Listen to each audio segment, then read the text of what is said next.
Isang kaibigan, itinuring na kapatid, pinagkakatiwalaan. Dalawang pusong nagkakamabutihan. Mga ngiti na may nakakupling lihi. Mga tingin at ngiti na puno ng pag-asa. Luho na hindi kayang iwasan. Dito na lang sa phone ko. Ay ba sosyal naka-iPhone? Sakripisyo para sa kapatid. Lahat gagawin kahit kalusugan ang kapalit.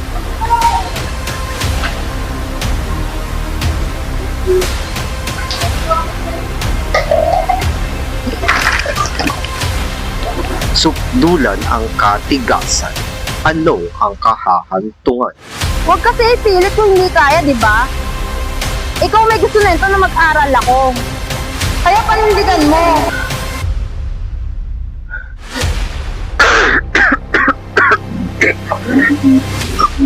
Mapang-abuso.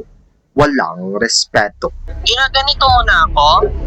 Bakit? Porkit ako nagpaparal sa'yo, may karapatan ka ng ganito-ganitoin ako? Di mo ba naiisip yung sakripisyo ko sa'yo? Naku, hindi ka naman na naaawa sa kuya. Whatever.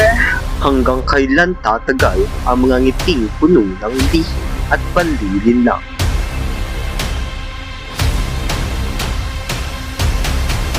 Walang lihim na hindi nabubunyak.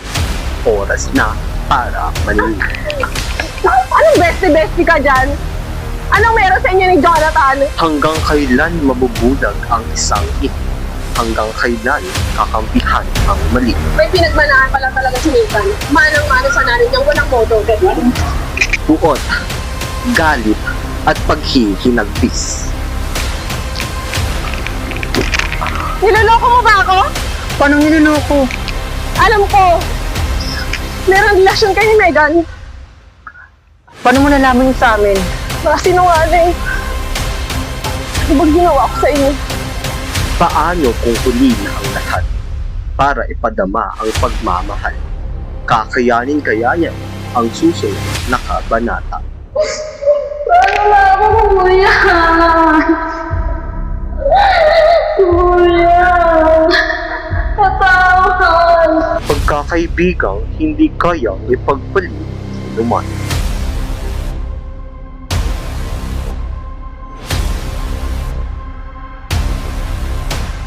Ito ang kwento ng pag-ibig, pagsasakripisyo, galit at kapatawaran.